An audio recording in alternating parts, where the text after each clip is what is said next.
ao governo uruguaio. Desejo saber, embora tenha absoluta convicção de que jamais o bravo povo uruguaio e o digno governo de um país irmão faltariam aos sentimentos e aos ideais do povo uruguaio e brasileiro. Se o presidente e o digno colegiado da República estão em condições de assegurar-me o asilo que talvez venha a solicitar ao Uruguai, pela grande confiança que sempre depositei na República Oriental do Uruguai e no seu povo. Assinado, João Goulart. 3 dias antes, os tanques das Forças Armadas já estavam nas cidades.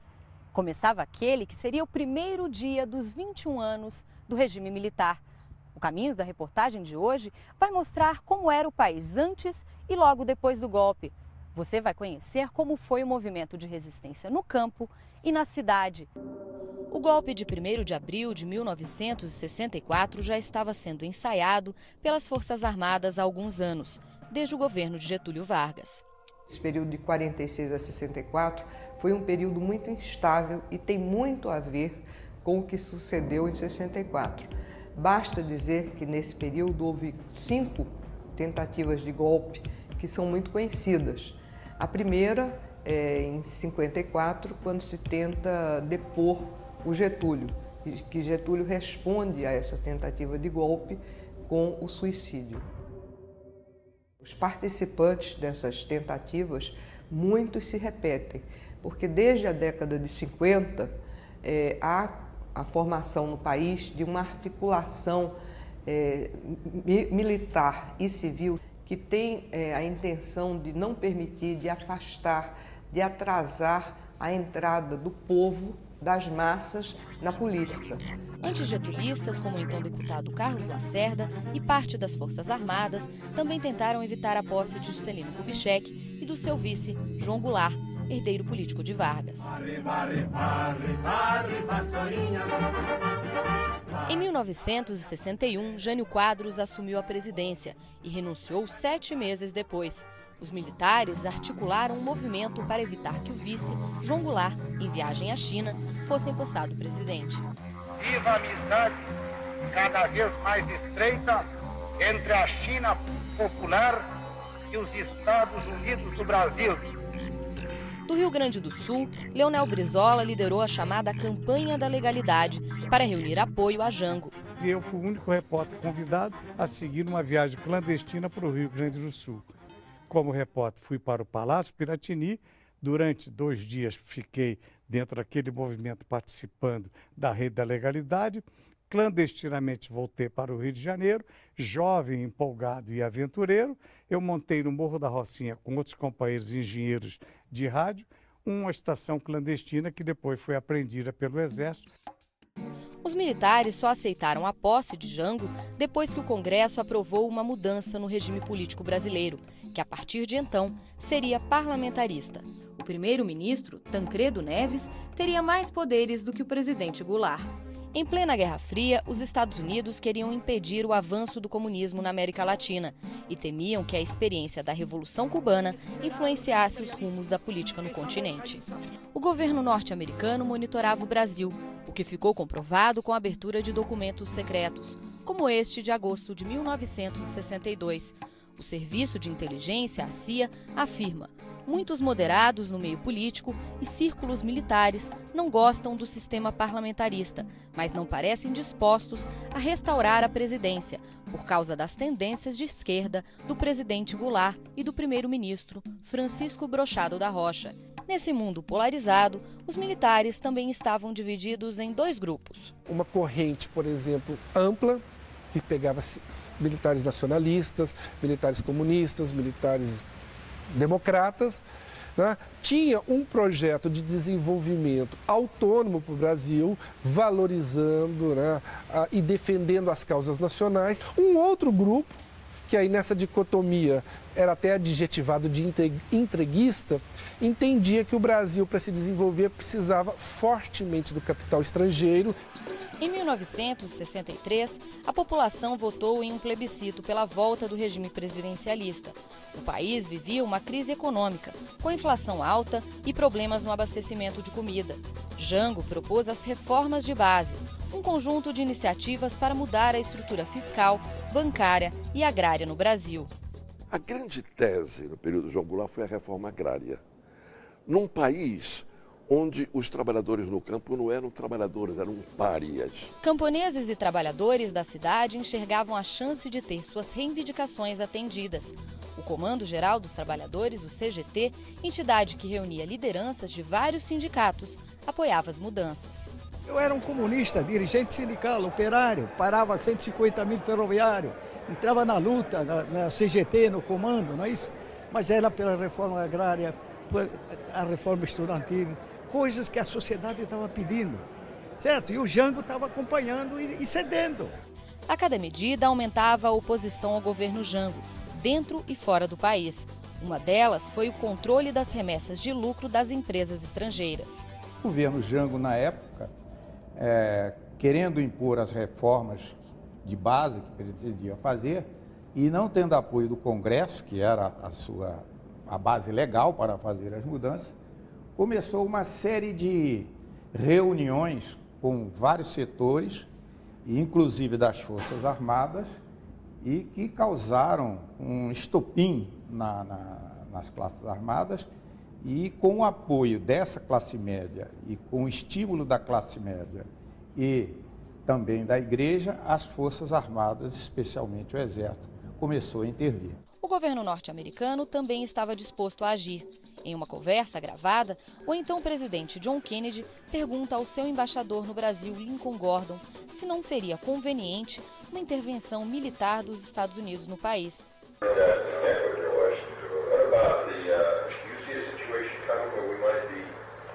A resposta foi positiva.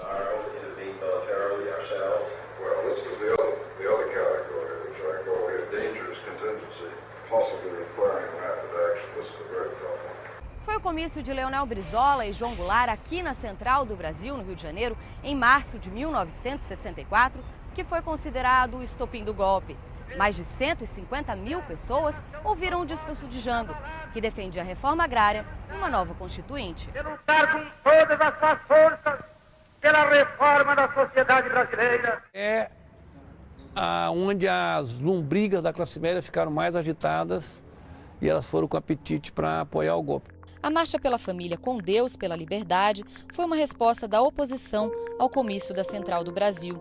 Organizada pela Igreja Católica e por movimentos de mulheres, reuniu 500 mil pessoas em São Paulo e mais de 2 milhões no Rio de Janeiro. Todos nós temíamos que viesse no Brasil um período de anarquia e talvez até de comunismo, não é? João Goulart, proprietário de terras, querer fazer um governo comunista ou paracomunista era um absurdo em si mesmo, tão inverossímil.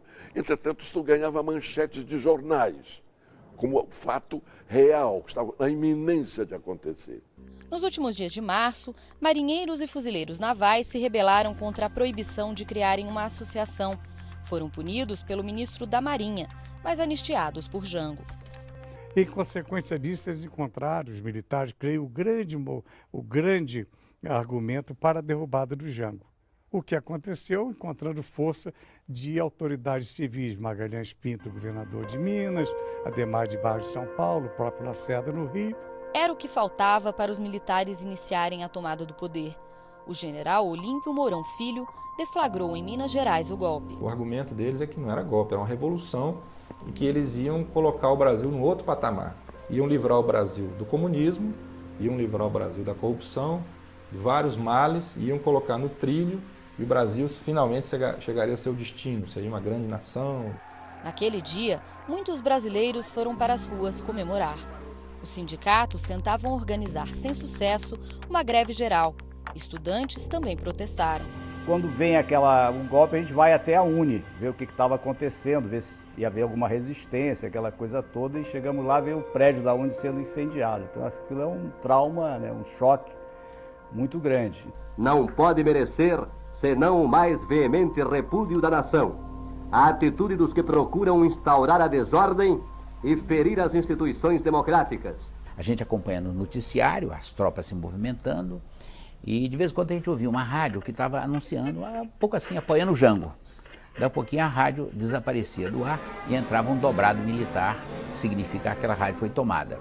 A Revolução Vitoriosa, como poder constituinte, se legitima por si mesma.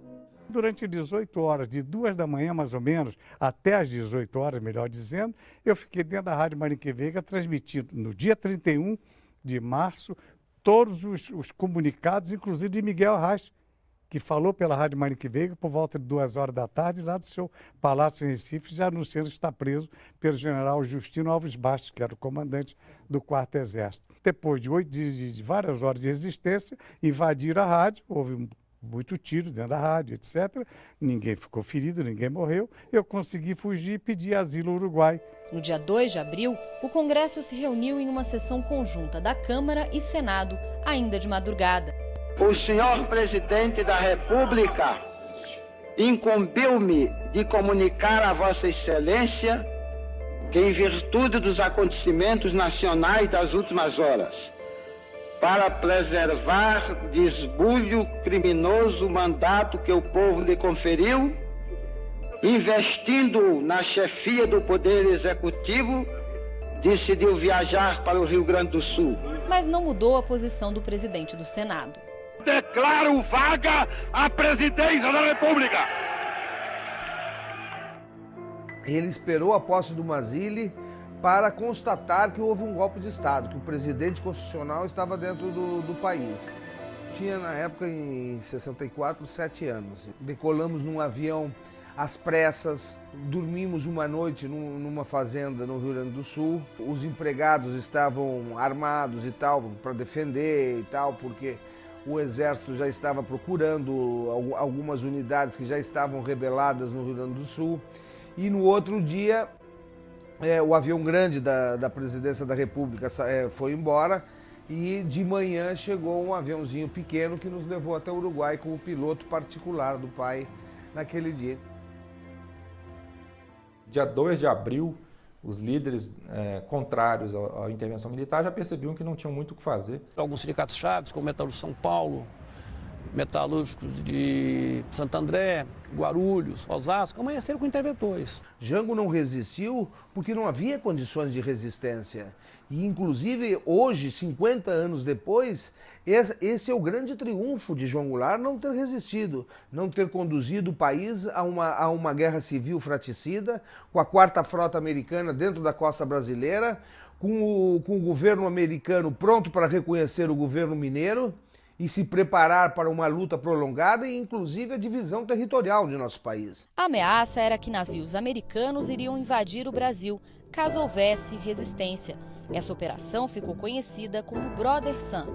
O envio da frota, estima-se que tenha sido a maior movimentação no hemisfério sul desde a época da Segunda Guerra Mundial, foi para desestimular qualquer tipo de reação. Com o primeiro ato institucional, a caça aos inimigos aumentou. Dados da Comissão Nacional da Verdade mostram que nos primeiros meses da ditadura, 50 mil pessoas foram presas. O nome usado para isso foi Operação Limpeza, que é uma metáfora crua, mas muito clara, né? Era limpar esse inimigo de esquerda. A limpeza começou dentro de casa. Segundo a Comissão da Verdade, 7.500 militares foram perseguidos durante a ditadura. A maioria logo depois do golpe.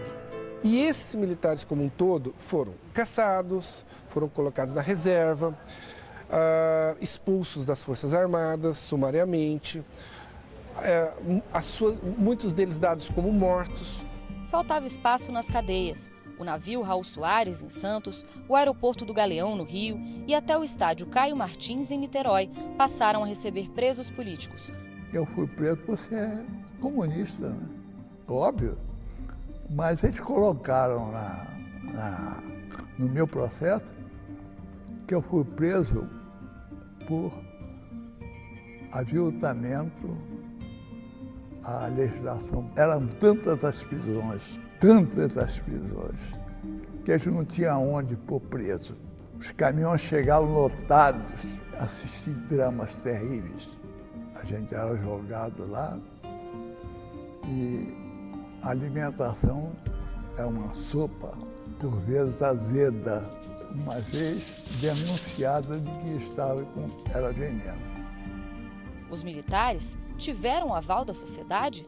Houve um clamor popular, um clamor público e de órgãos da imprensa, da igreja, dos partidos políticos, exigindo que desse um fim àquela situação anormal e cada vez mais descontrolada que o país vivia. O assunto é controverso. Numa pesquisa do Ibope da época, feita em 3 cidades, 69% dos entrevistados disseram que apoiavam Goulart. Eu apostaria que houve um apoio majoritário ao golpe, mas isso não significa dizer que todo mundo que apoiou a queda do Goulart apoiava uma ditadura militar que suprimia liberdades, que acabava com a eleição para presidente. Isso já é outra coisa. Então, apoiar o golpe é uma coisa, apoiar uma ditadura é outra. Quando o general Castelo Branco assumiu o poder, prometeu que o regime seria curto, mas acabou durando 21 anos. A quem entregarei o cargo a 31 de janeiro de 1967. Eu pensava isso, que nós estávamos fortes para defender o Jango contra a ditadura, e não fomos fortes. Camponeses perseguidos durante a ditadura querem contar a história do que viveram durante esse período. No próximo bloco, você vai conhecer quem foi Pedro Fazendeiro e Elizabeth Teixeira, militantes da Liga Camponesa de Sapé, na Paraíba. Voltamos já.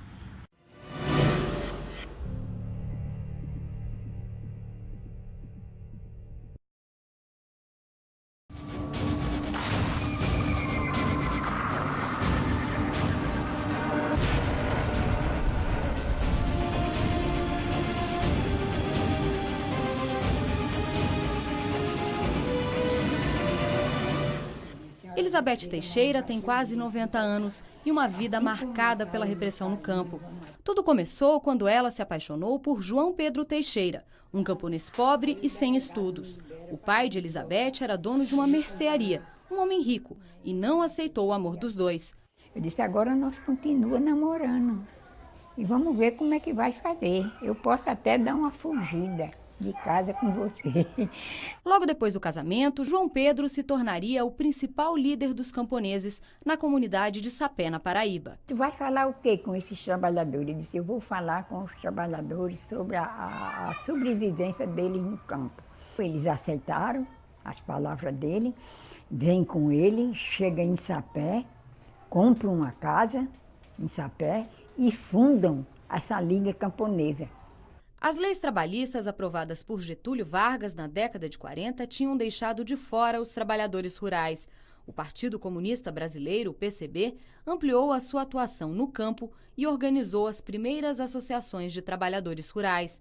Mas as ligas camponesas surgiram mesmo no fim dos anos 50 em Pernambuco, sob a liderança de Francisco Julião. O partido tinha uma linha de conduta de atingir o socialismo pela chamada via pacífica, né?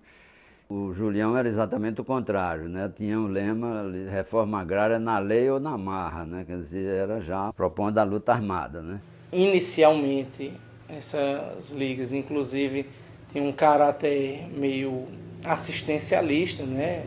Com o tempo foi desenvolvendo também uma consciência mais de organização camponesa voltado para a conquista de direitos trabalhistas, bem como a proposta de luta pela terra. Todo mundo se associou, isso foi meu pai, meu sogro, irmão, o proprietário e o administrador pensavam que eles iam tomar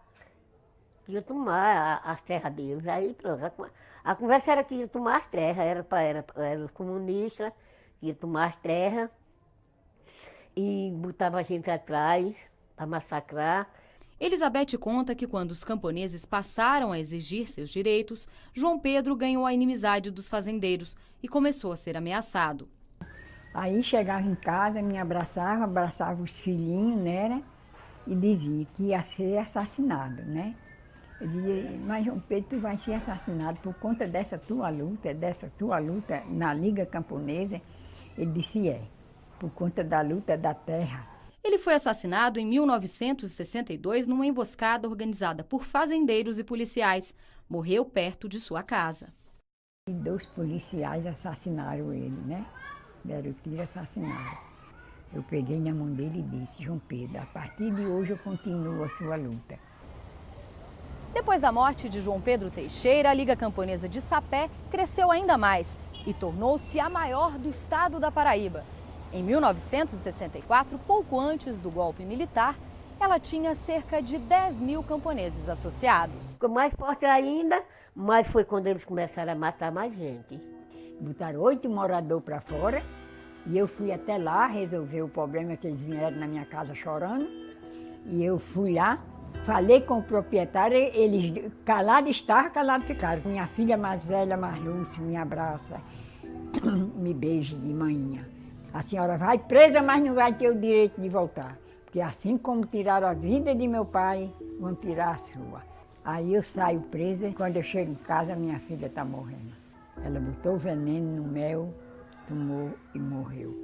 Foi muita dor, né? Nessa época, as ligas camponesas já tinham se espalhado por outras regiões. Os camponeses chegaram a pedir ao presidente João Goulart a concessão de terras da União aos agricultores. No dia do golpe, 1º de abril de 1964, Elizabeth interpretava seu próprio papel nas filmagens de Cabra Marcado para Morrer, do cineasta Eduardo Coutinho. Os militares invadiram o engenho onde estava a equipe, que fugiu pelo mato. Guardamos uma parte do equipamento e algumas latas de filme, cobrimos com uns galhos de mato e a gente pernoitou, todos em silêncio. A missão de Vladimir foi esconder Dona Elizabeth. Tentamos transformar Dona Elizabeth. Então, oxigenamos o cabelo dela. Minha mulher confeccionou um vestido de chita, sabe o que é chita? Assim, cores fortes, aquelas flores, aquele negócio assim. Rouge, batom, compramos um óculos desse. Ela ficou parecida uma mulher alegre. Até hoje eu tenho um pouco de remorso, né? Porque uma senhora daquela dignidade, daquela nobreza, tem que passar por aquele vexame, né? Ela chegou a ser presa. Aí tirei 8 meses de prisão no exército. 2 filhos de Elizabeth foram assassinados enquanto ela estava na prisão. Elizabeth teve que se separar dos que sobreviveram e foi de forma clandestina para o Rio Grande do Norte, onde ficou 15 anos. Eles diziam que quando ficasse de maior, tiravam a vida de quem tirou a vida de João Pedro Teixeira, do pai. Aí foram assassinados. Outros integrantes da Liga também foram perseguidos. Depois do golpe você tem a repressão muito forte, né?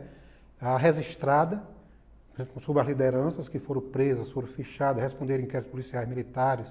As lideranças mais visadas eram João Alfredo Dias, o Nego Fuba, um vereador do Partido Comunista, e Pedro Inácio de Araújo, o Pedro Fazendeiro, que apesar do apelido, não tinha terras. Ele vendia cortes de tecido, na época conhecidos como fazendas. Logo depois do golpe, os dois passaram alguns dias na cadeia. Depois, tiveram que fugir da repressão. Muitas vezes a casa da gente era cercada de madrugada, assim. O exército dava batida. Quando a gente abria as portas, a casa estava cercada.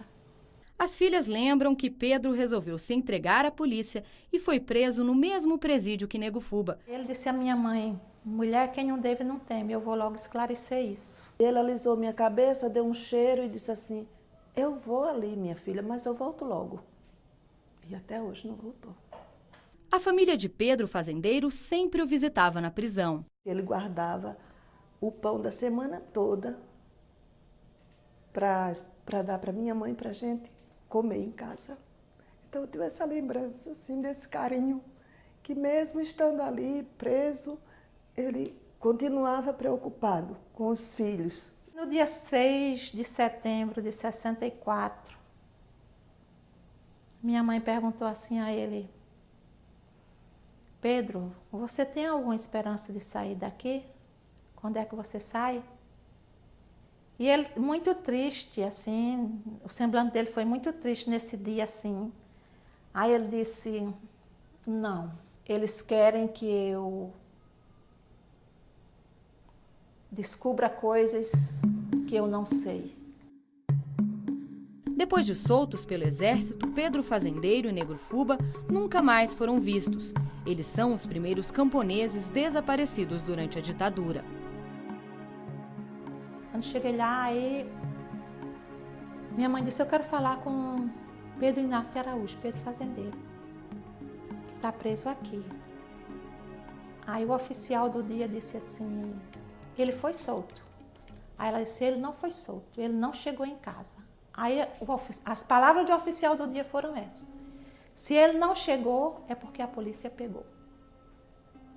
Soltaram os dois à noite, uma coisa inusitada, quer dizer, o que caracteriza a trama, né, a participação da unidade militar ali nesse episódio, né? Foi noticiado no Jornal da União, que é local aqui, uma foto com 2 pessoas mortas e uma tarja preta no rosto. Nessa fotografia, o short, a bermuda de uma das vítimas, era a mesma que eles foram soltos no dia. E eu cheguei em casa, minha mãe estava tirando água porque tinha chovido muito. E estava chorando. Aí eu perguntei a ela, mãe, por que a senhora está chorando tanto?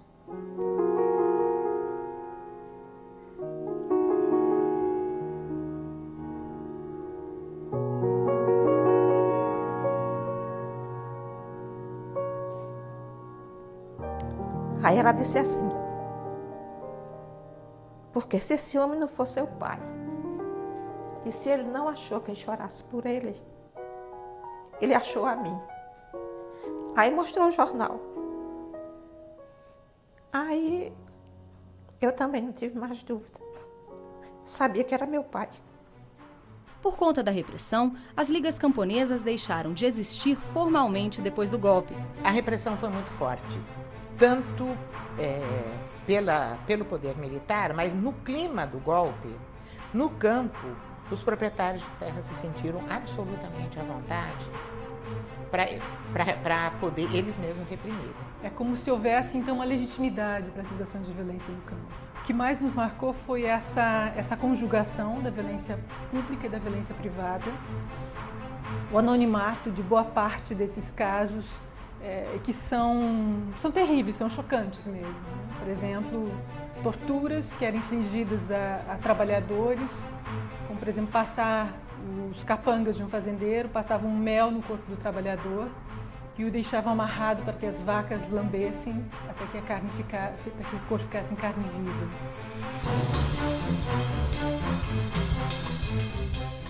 O movimento de resistência no campo continuou vivo e começou a se reorganizar já no fim dos anos 70.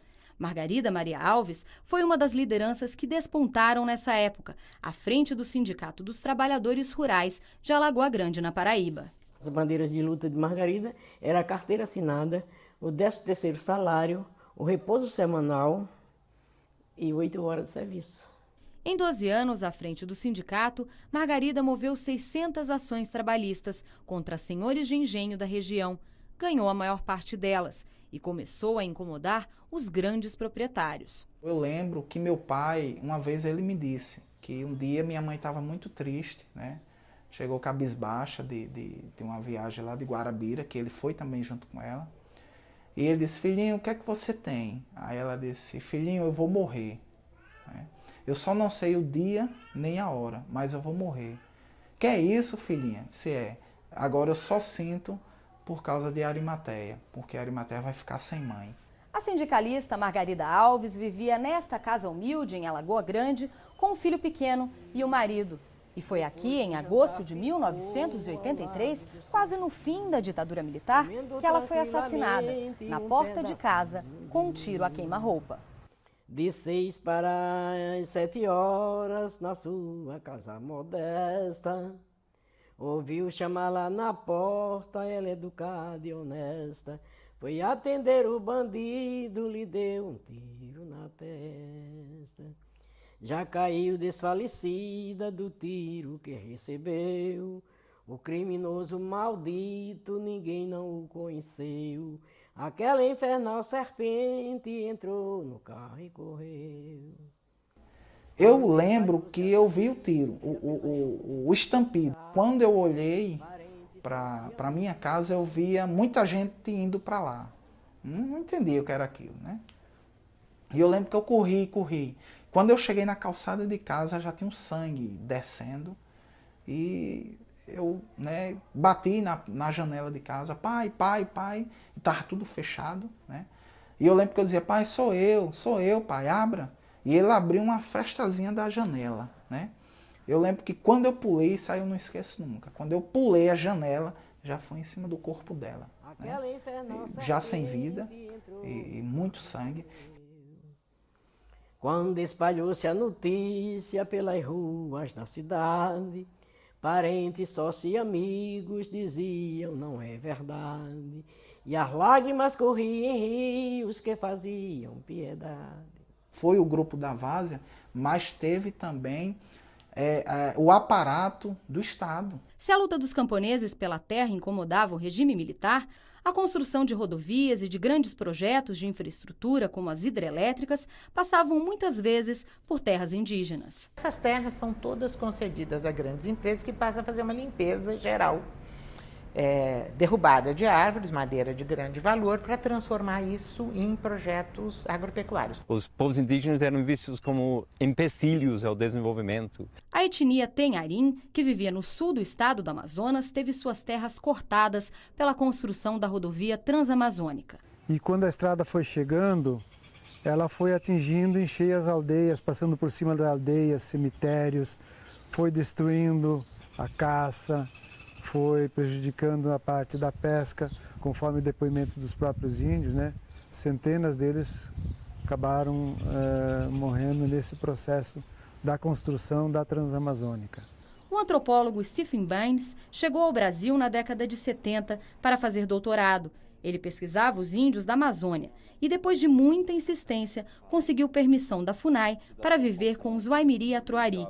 Lá, viu a comunidade sofrer o impacto da construção da rodovia 174, que ligava Manaus a Boa Vista. Após 18 meses de pesquisa de campo, ao longo desses 18 meses, eles começaram a se abrir mais, me contaram que houve mortes em massa, sobretudo em decorrência de epidemias que alastraram pelas aldeias. Os próprios militares assumiram a construção da estrada e se encarregaram de limpar os obstáculos, que eram os Waimiri Atuari, que eventualmente se impusessem ou quisessem impedir a passagem da estrada. Os militares também criaram presídios indígenas no interior de Minas Gerais. Para chegar até lá, é preciso enfrentar estradas de terra de difícil acesso.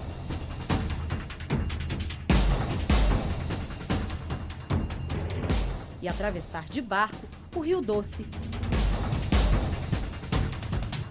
além de andar no meio da vegetação.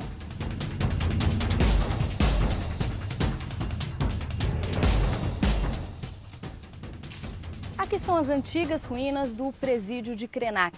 Um presídio que funcionou durante a ditadura militar, que prendeu centenas de índios. O senhor Zezão lembra muito bem desse período, né, seu Zezão? Como é que era esse presídio aqui? O presídio aqui era presídio dos índios, até de fora vindo, de Mato Grosso, dos outros estados, vindo tudo aqui. Seu Zezão afirma ter visto um índio ser torturado publicamente. Viu ele lá, o tal de Vicente, viu ele lá pescando, foi lá e pegou uma roela pro meio. E botou na égua correndo com ele até lá, correndo até da égua, para ver se matava o menino, mas do meio. Deram o nome de reformatório, mas eu estou afirmando que era um centro clandestino de tortura. E havia, inclusive, perseguição, não só falavam que era comunista, como eram homossexuais. O presídio Krenak acabou sendo desativado por conflitos de terras que envolviam a área. Todos os índios foram transferidos para a fazenda Guarani, também no interior de Minas Gerais. Que tudo era soldado, a rua toda era polícia pura. Tinha que respeitar eles, né? Porque o que fazia aqui, eles ficava preso. No presídio Guarani, os índios ficavam presos em celas como esta. Durante o dia, trabalhavam na lavoura e à noite voltavam para cá para dormir. Contra eles, geralmente, pesavam as acusações ou de uso de bebida alcoólica ou de desordem. Os últimos índios foram levados para o presídio no fim da década de 1960 e hoje o casarão serve de moradia para índios da etnia Pataxó. Durante muitos anos, pouco ou quase nada se sabia sobre a estrutura de repressão contra os índios. Eles foram treinados especialmente lá dentro do quartel da polícia, usava farda, a guarda indígena, guarda rural indígena, e tinha poder de polícia dentro da área, dentro da reserva. Houve uma degeneração rápida da guarda rural indígena, em violências internas, em mortes, e que fez com que eles se transformassem em mais um dos mecanismos de repressão dos próprios índios. Só nos últimos anos, índios e camponeses estão conseguindo comprovar que foram vítimas da ditadura. Com o trabalho da Comissão da Verdade e outros órgãos de direitos humanos, os documentos e novas interpretações estão vindo à tona. No próximo bloco, você vai saber como foi a ação dos militantes que lutavam pela democracia e vai ver que grande parte deles saiu das universidades.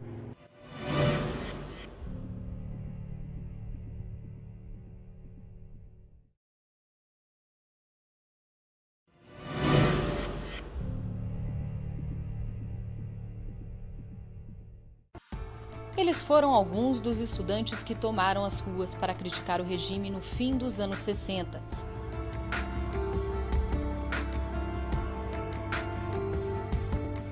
No batismo de fogo, a minha primeira pichação foi em 1966. E foi a primeira vez que eu escrevi a Baixa Ditadura.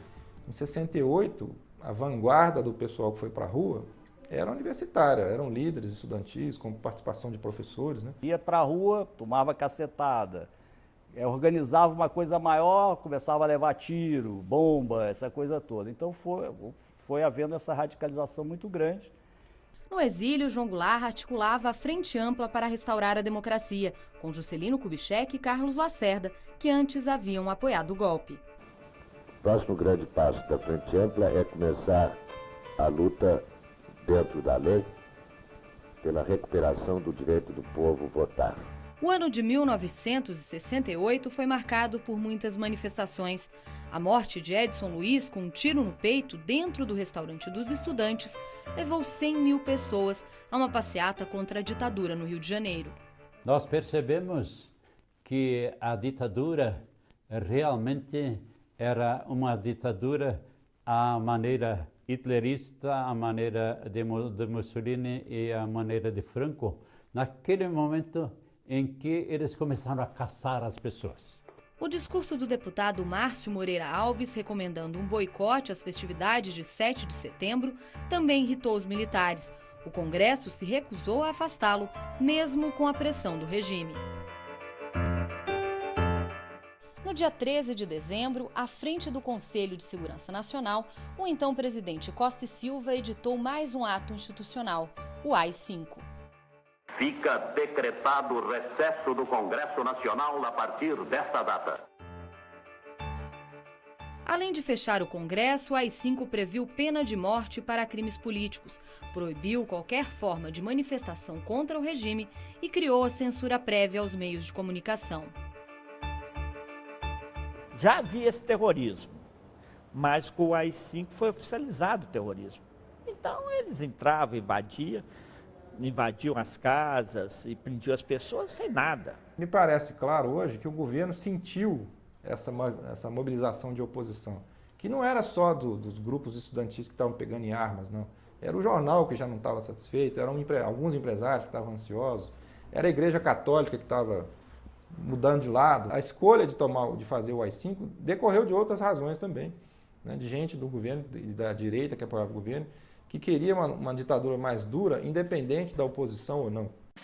A repressão aumentou e os movimentos de contestação também cresceram. Fecharam todas as portas, não tinha habeas corpus, não tinha nada, começou a política de tortura sistemática, né, de desaparecimento, então você tinha que fazer uma opção pela luta armada.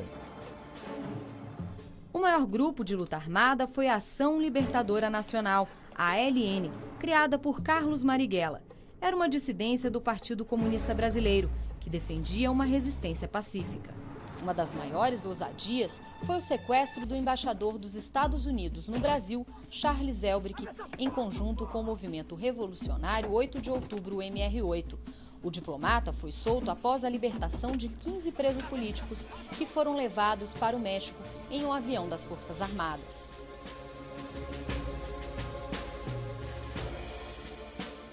Não era possível você entrar num banco, levar uma bomba, um transeunte aqui na rua ser sequestrado ou ser metralhado com tiroteio, como havia, né?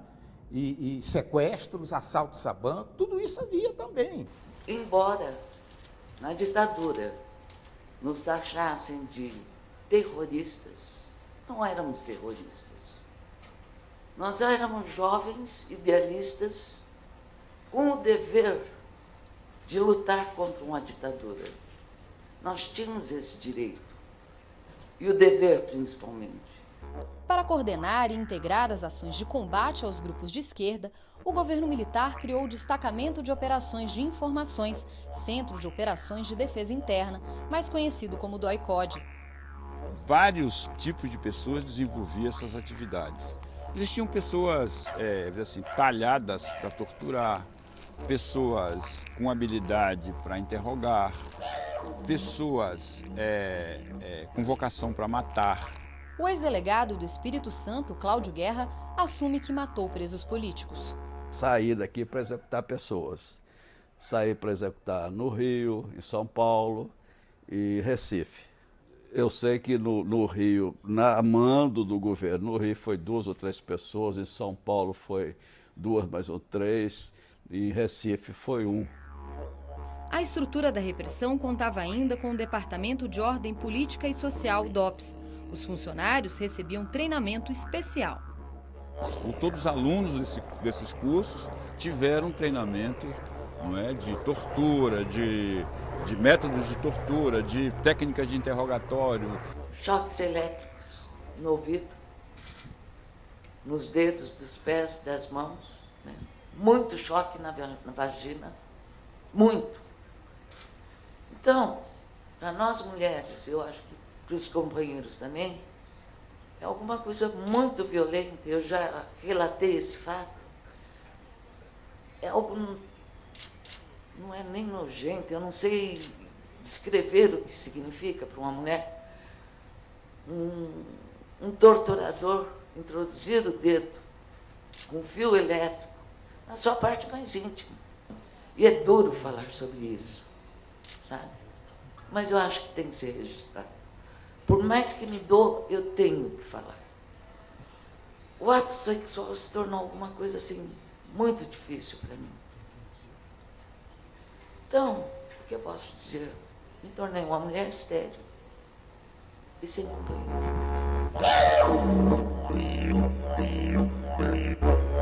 É um negócio assim, muito barra pesada mesmo. Eu achei que eu não sobreviveria. Uma vez eles deixaram eu olhar no espelho, eles fazem de propósito, né? E você está todo deformado, uma pasta humana, tudo arrebentado. Nós éramos também ingênuos, pelo menos nós que eu estou falando, os meus companheiros, porque nós não sabíamos na realidade o que era uma tortura, o que era de ser pendurado no pau de arara, o que é a cadeira do dragão que esmagava o crânio da pessoa. Você não pode entrar numa guerra pisando em ovos. Então, ou você vence aquele lado oposto ou não vence. Então, pode ocorrer ocasionalmente exageros, né? Isso ninguém vai negar, né? Mas aquilo ali estava sendo feito para uma justificativa de um estado de insegurança que vivia o Brasil. Dentro dos quartéis também havia uma vigilância constante. Cabo da Aeronáutica, José Bezerra trabalhava na base aérea do Galeão, no Rio de Janeiro, e um dia criticou os colegas que torturavam um militante. Aquilo que estavam fazendo com aquele jovem era uma covardia. 3, 4 militares batendo, agredindo um cidadão. No dia seguinte, ou dia depois, eu soube, lá os próprios colegas diziam que o preso não resistiu à tortura, botaram a boca do Stuttgart Guard Angel no escapamento do jipe e mandaram o Ribeiro acelerar, porque quem dirigia era o Ribeiro. Stuart Angel, guerrilheiro do MR8, até hoje é dado como desaparecido político. Me submeteram a uma sessão de torturas, me agrediram. O serviço secreto que funcionava lá na base aérea me classificou como sendo demagogo, seguidor do deputado Leonel de Moura Brizola e Darcy Ribeiro, e que eu era conspirador do sistema. Depois das torturas, Bezerra ficou com a saúde debilitada. Uma vez foi internado no Hospital da Aeronáutica e acordou em outro. Eu fui encontrado no hospital, no sanatório de Correias, em Petrópolis. Eu estava no hospital, era de manhã cedo,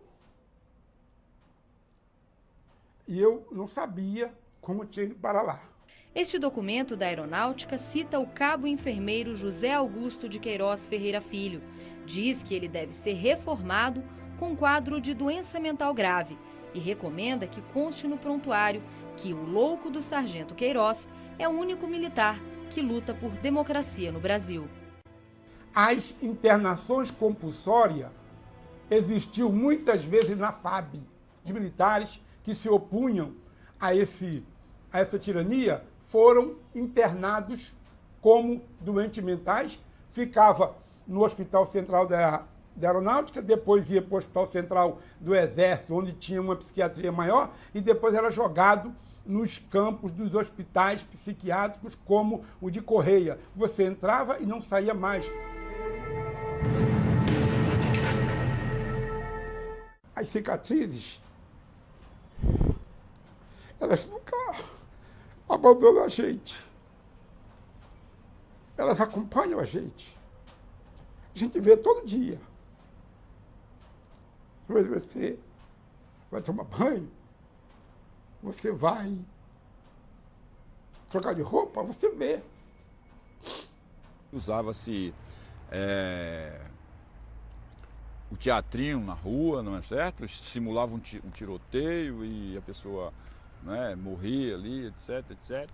Ficticiamente, era levada, né, para o ML e eles se encarregavam então de legalizar o sepultamento normalmente em cemitérios clandestinos, em locais clandestinos. Assim acontecia com as pessoas que perdiam a vida no DOI. Yara recorreu ao estudo de antropologia forense para contestar as versões dos militares para as mortes do marido Arnaldo e dos irmãos dela, Alex e Yuri, militantes da LN. Os três foram dados como mortos em combate. O Yuri foi executado com um tiro na nuca. Ano passado, em agosto, nós exumamos o Arnaldo, onde é a primeira prova concreta de tortura e execução de um militante dado como morto em combate. Se conclui que houve um tratamento cruel, desumano, dito pelos técnicos da Polícia Federal, né, com o objetivo só de provocar o sofrimento, até que ele foi executado também com um tiro na cabeça. Na época, o SNI, ou a repressão em geral, eles estavam fazendo muita besteira. Por exemplo, estava matando, julgando no mar, a opinião pública internacional muito em cima. Aí, numa das reuniões lá da comunidade de informação, eu falei, por que não usar um forno para poder desaparecer com as pessoas? Veio, acho que 11 ou 12 corpos para ser incinerado lá. Nem a censura aos veículos de comunicação conseguia esconder as torturas.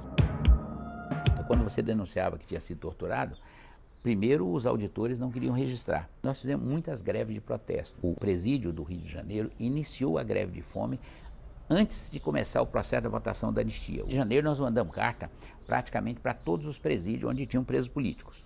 E também foi para o exterior. A contestação foi crescendo a partir de meados da década de 70 e foi adquirindo apoio da classe média, exatamente em função do desgaste institucional, tanto político como econômico, com a inflação ascendente, com as suspeitas de corrupção. A sociedade pressionou pela anistia, que foi aprovada em 79. Quando já se falava na abertura política, uma bomba explodiu no Rio Centro durante a festa do Dia do Trabalhador. Tinha sido preparada para atingir os participantes, mas explodiu antes da hora. Matou um militar e feriu outro. Mais de 30 anos depois, o Ministério Público Federal denunciou 6 pessoas pelo atentado, entre elas Cláudio Guerra. Não para colocar bomba, eu estava encarregado de uma equipe para prender quem ia ser plantado como autor do Rio Centro, se acontece. Era julgar para cima da ALN, né? Aliança de Libertação. Eles que iam pagar o pato. A gente ia prender alguns elementos que ia ser plantado ali para a gente poder prender oficialmente, aquela coisa toda. Se Cláudio Guerra for condenado, pode pegar pena de até 66 anos. Era meu propósito levar para a sepultura tudo que eu sabia. Mas quando eu me vi despido de todo orgulho, e senti na pele que eu estava errado e que eu precisava contribuir, não para ter perdão, mas no esclarecimento da verdade e me redimir um pouco das coisas que eu fiz, hoje eu estou disposto a falar sim.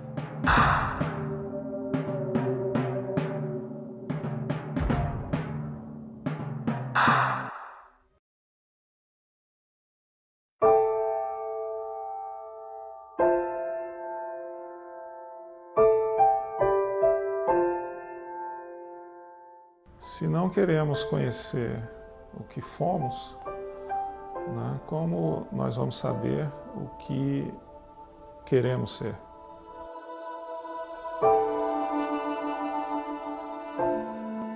Tem que saber quem foi responsável, quem torturou, entendeu? Aonde, como.